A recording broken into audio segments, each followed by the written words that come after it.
IGP হোক যুবলীগ, ছাত্রলীগ, আওয়ামী লীগ, পরিচয় যেই হোক, এই পরিচয়গুলো আমাদের কাছে মুখ্য নয়। তার বিরুদ্ধে যদি ভিডিও, তার বিরুদ্ধে যদি ছবির সরাসরি ডকুমেন্টের পরিচয়গুলো থাকে, তার একমাত্র পরিচয় আমাদের কাছে সে একজন খুনি, সে একজন হত্যাকারী। 2024-এ এই খুনি শেখ হাসিনা যখন দেখলো তার সকল অন্যায় অপকর্ম আর কোনো কিছু দিয়ে রাষ্ট্রযন্ত্র ব্যবহার করে আর আটকে রাখতে পারছে না, সেই খুনি হাসিনা তখন এই বাংলাদেশের আমার হাজারো ভাই বোনকে খুন করেছে, অর্ধ লক্ষ ভাই বোনকে রক্তাক্ত করেছে। এই 24-এর অভ্যুত্থানের 4 মাস পেরিয়েছে, আজও খুনি হাসিনার অন্যতম দোসর নাটোরের খুনি এমপি শিমুল আজও এই বাংলাদেশে আমাদের সামনে রয়েছে কিনা? আজও পাবনার সাইড চেয়ারম্যান এই বাংলাদেশে তার অস্তিত্ব রয়েছে। অথচ এই খুনিরা প্রকাশ্যে আমার ভাইদেরকে পুড়িয়ে মেরেছে, আমার ভাইদেরকে গুলি করে হত্যা করেছে। তাহলে বাংলাদেশের ওই বিচার ব্যবস্থায়, বাংলাদেশের ওই পুলিশের গুরুত্বপূর্ণ ঊর্ধ্বতন জায়গাগুলোতে যারা রয়েছেন, যারা স্বরাষ্ট্র মন্ত্রণালয়ের উপদেষ্টা হিসেবে দায়িত্ব পালন করছেন, যারা বাংলাদেশ পুলিশের আইজিপি হিসেবে দায়িত্ব পালন করছেন, যারা বাংলাদেশের বিচার ব্যবস্থার উপদেষ্টা হিসেবে দায়িত্ব পালন করছেন, যেই শহীদদের, যেই আহত যোদ্ধাদের রক্তের উপরে দাঁড়িয়ে আজকে আপনারা উপদেষ্টা, আজকে আপনারা আইজিপি, আজকে আপনারা পুলিশ সুপার, আজকে আপনারা ডিআইজি, আজকে আপনারা বিভাগীয় কমিশনার, আপনারা ডিআইজি, আজকে আপনারা বিভাগীয় কমিশনার, তাদের রক্তের সাথে এই বেঈমানি কিভাবে সম্ভব? 4 মাস হয়ে গিয়েছে, আমরা আমাদের জায়গা থেকে কখনো এই বিবেকবোধের পরিচয় দিব না যে এই গণহত্যার সাথে পুরো বাংলাদেশ পুলিশকে আমরা জড়িয়ে দিব। কিন্তু এই দায় সারার কথাও আমরা কখনো বলবো না যে খুনি হাসিনা হুকুম দিয়েছিল বলে আমি গুলি চালিয়েছি। খুনি হাসিনা যদি গুলি চালানোর হুকুম দেয়, তাহলে একজন ব্যক্তি হিসেবে, মানুষ হিসেবে আপনার মনুষ্যত্ব, আপনার বিবেকবোধ, দেশের প্রতি যে আপনি শপথ নিয়েছেন, দেশের মানুষকে সামনে রেখে যে শপথ নিয়েছেন, সেই মনুষ্যত্ব, সেই বিবেকবোধ কোথায় ছিল? যারা ওই বিবেকবোধ দিয়ে, ওই মনুষ্যত্ব দিয়ে ন্যূনতম এই জাজমেন্টটুকু করতে পারেননি, যে কতিপয় পুলিশ সদস্য সরাসরি এই হত্যাকাণ্ডের সাথে জড়িত ছিল, যাদের হত্যাকাণ্ডের সরাসরি ভিডিও, ছবির এই ডকুমেন্টগুলো পাওয়া যায়, তাদের কেন এখনো বিচার হচ্ছে না? আজকে আমরা দেখছি ওই কতিপয় পুলিশ সদস্য পুরো বাংলাদেশে বিভিন্ন জায়গায় পোস্টিং এর নাম করে আবার নতুন করে তাদের যে কর্মযজ্ঞ সেটি চালিয়ে যাচ্ছে। খুনের শাস্তি কি বদলি? খুনের শাস্তি কি এক জেলা থেকে আরেক জেলায় বদলি? এই বাংলাদেশে আমরা এখনো দেখতে পাচ্ছি অনেক পুলিশ সদস্য, পুলিশের দায়িত্বপ্রাপ্ত অনেক অফিসার সেই মামলাগুলো নিচ্ছে না যে মামলায় তাদের পুলিশের বিভিন্ন সদস্যের নাম রয়েছে। আমরা এখনো দেখতে পাচ্ছি বাংলাদেশের এই মামলাগুলোতে বিভিন্ন জায়গায় পলিটিক্যাল নেগোসিয়েশন হচ্ছে। বিভিন্ন রাজনৈতিক দল ওই খুনি আওয়ামী লীগ, যুবলীগ, ছাত্রলীগের অনেককে টাকার বিনিময়ে, ম্যান পাওয়ারের বিনিময়ে বাঁচানোর জন্য তারা ব্যাক ধরে নেগোসিয়েশন করছে। আজকে আমরা এই পুরো বাংলাদেশের বিভিন্ন জায়গায় যে জিনিসটি দেখতে পাই সেটি হচ্ছে এই যে মামলা বাণিজ্য, সেই মামলা বাণিজ্যের সাথে যেমন রাজনৈতিক দলের বিভিন্ন নেতাকর্মী জড়িত রয়েছে, তেমনি প্রশাসনের গুরুত্বপূর্ণ ব্যক্তিগুলো জড়িত রয়েছে।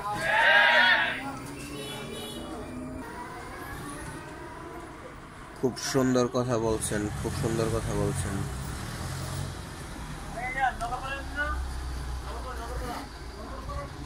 প্রশাসনের গুরুত্বপূর্ণ ব্যক্তিগুলো জড়িত রয়েছে। আজকে এই বাংলাদেশে নতুন করে আবার কতিপয় পুলিশ সদস্য টাকার বিনিময়ে বিভিন্ন জায়গায় বিভিন্ন মামলার নেগোসিয়েশন করছে। আমরা কোনোদিনও এই গণহত্যার জন্য পুরো বাংলাদেশ পুলিশ প্রতিষ্ঠার দিকে দায়ী করব না, কিন্তু যারা এই হত্যাকাণ্ডের সাথে সরাসরি জড়িত ছিল তাদেরকে আমরা বিন্দু মাত্র ছাড় দিব না। পরিচয় তার যেই হোক, হোক পুলিশ, হোক আর্মি, হোক বিজেপি, হোক যুবলীগ, ছাত্রলীগ, আওয়ামী লীগ, পরিচয় যেই হোক, এই পরিচয়গুলো আমাদের কাছে মুখ্য নয়। তার বিরুদ্ধে যদি ভিডিও, তার বিরুদ্ধে যদি ছবির সরাসরি ডকুমেন্টের পরিচয়গুলো থাকে, তার একমাত্র পরিচয় আমাদের কাছে সে একজন খুনি, সে একজন হত্যাকারী। স্পষ্ট কথা, তাদের এই হত্যার, এই খুনের বিচার হতে হবে। একটু আগে মাহিন বলে গিয়েছে যে ওই 15ই আগস্ট 1975-এ শেখ মুজিবুর রহমান এবং তার পরিবারের হত্যার সাথে জড়িত যারা ছিল তাদের বিচারের জন্য যদি শেখ মুজিবুর রহমানের ডেড বডি উত্তোলনের প্রয়োজন না হয়, তাহলে এই 24-এর অভ্যুত্থানে খুনি শেখ হাসিনা তার হুকুমে এই বাংলাদেশে যাদেরকে গণহত্যা ঘটিয়েছে, যাদের জীবন নিয়েছে, তাদের বিচারের জন্য কেন তাদের লাশ উত্তোলন করতে হবে? 2024-এর অভ্যুত্থানের সাথে যারা জড়িত ছিল, এই অভ্যুত্থানে যারা শহীদ হয়েছে, তাদের এই হত্যা মামলাগুলোর জন্য কারো লাশ উত্তোলন করা যাবে না।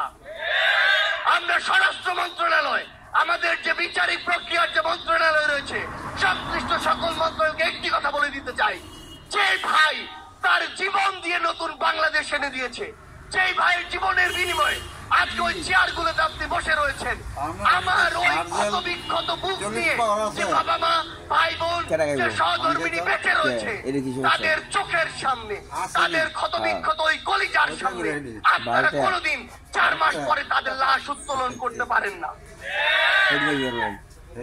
আমরা আমাদের জায়গা থেকে স্পষ্ট করে একটি কথা বলছি,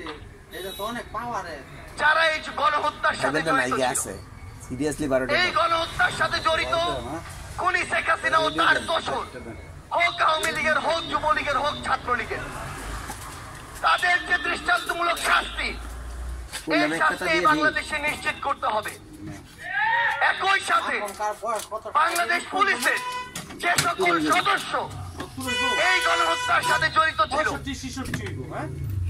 তাদের বিচারিক প্রক্রিয়ায় যারা আপনারা জড়িত ছিলেন না, আপনারা যদি সহযোগিতা না করেন, আপনারা যদি সেই মামলাগুলো সর্বশেষ রায় পর্যন্ত যাওয়ার জন্য সহযোগিতা না করেন, মনে রাখবেন তারা প্রত্যক্ষভাবে ওই খুনের সাথে জড়িত, আপনারা পরোক্ষভাবে ওই খুনের সাথে জড়িত হয়ে যাচ্ছেন। বাংলাদেশ পুলিশ এই প্রতিষ্ঠানটির উপরে বিশাল একটি কালিমা লেগে গিয়েছে। বিশাল একটি কালিমা লেগে গিয়েছে। আপনারা স্বীকার করুন আর না করুন, এই কালো দাগ আপনাদেরকে মুছতে হবে, আপনাদের আগামীর কাজের মাধ্যমে মুছতে হবে।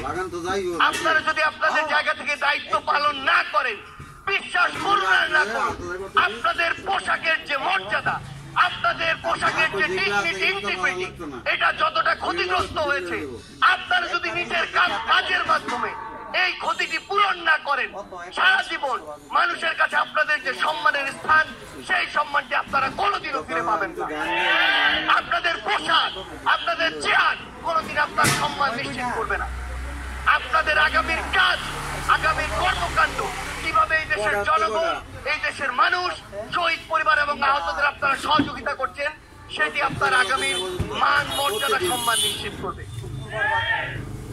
এই 24-এর অভ্যুত্থানের পরে আপনাদের মধ্যে ন্যূনতম বোল্ডনেস থাকা উচিত, ন্যূনতম গার্ডস থাকা উচিত।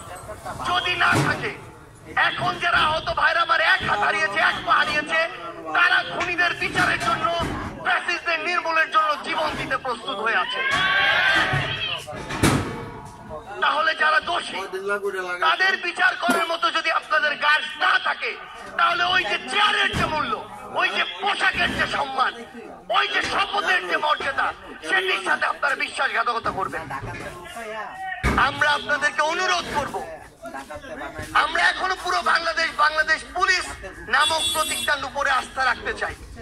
আমরা বিশ্বাস করি প্রায় 2.5 লক্ষ পরিবারের, 2.5 লক্ষ সদস্যের যে বাংলাদেশ পুলিশ পরিবার, এই একটি পরিবার যদি সৎ হয়, দুর্নীতির সাথে যুক্ত না হয়, কারো দালাল না সাজে, ক্ষমতার তোষামোদি না করে, নিজের চেয়ার শপথের মূল্যটি বুঝে এই বাংলাদেশ আগামী 6 মাসের মধ্যে অর্ধেক ঠিক হয়ে যাবে। আপনাদের প্রতি আমাদের করজোরে অনুরোধ, শপথের প্রত্যেকটি শব্দ, আপনার পোশাকের প্রত্যেকটি ব্যাচের মূল্য আপনারা এই বাংলাদেশে জীবনের বিনিময় হয়ে দিয়ে যান। আপনারা যদি এটি করেন, লক্ষ লক্ষ হাজার হাজার কোটি টাকা নিয়ে এই বাংলাদেশে অনেকেই বেঁচে ছিল, মুখ দেখানোর মতো এখন মুখ তাদের নেই। এই বাংলাদেশে ক্ষমতার চূড়ান্ত সীমায় অনেকেই ছিল খুনি হাসিনার মতো, এই বাংলাদেশে মুখ নিয়ে ফিরে আসার মতো মুখ তাদের নেই। কিন্তু সম্মানের সাথে, ডিগনিটির সাথে, ইন্টিগ্রিটির সাথে বেঁচে থাকার যে আলাদা আত্মতৃপ্তি, যে আলাদা গার্ড, যে আলাদা মনোবল, আপনার পরিবার আপনাকে নিয়ে গর্বিত হওয়ার যে সুযোগ, দয়া করে এই সুযোগটি হারাবেন না। আমরা বিশ্বাস করি আপনারা যদি শুধুমাত্র আপনাদের জায়গা থেকে আপনাদের দায়িত্বটুকু পালন করেন, এই বিচারিক প্রক্রিয়া আগামী 1 বছরের মধ্যে যতটুকু আমরা চাই তার অনেকটুকুই পূরণ হয়ে যাবে। আমরা আপনাদেরকে শুধু একটি অনুরোধ করি, দয়া করে কোন রাজনৈতিক দলের দালালি আমরা আপনাদের কাছে প্রত্যাশা করি না, আপনারা এটি করবেন না। বাংলাদেশের মানুষ যদি আপনাদের পাশে দাঁড়িয়ে যায়, কোন ক্ষমতাহীন, ক্ষমতা কুক্ষিগত করে রাখা, ক্ষমতা পিপাসু স্বৈর শাসকের ক্ষমতা নেই আপনার কিছু করার। কি করবে আপনাকে? ঢাকা থেকে বান্দরবান বদলি করবে? কি করবে আপনাকে? রাজশাহী থেকে খাগড়াছড়ি পাঠাবে? এর বেশি কি করতে পারবে? কিন্তু ভিতরের যে আত্মতৃপ্তি, সৎ থাকার যে সাহস, এই সাহস কেউ কোনোদিন আপনাকে দিতে পারবে না।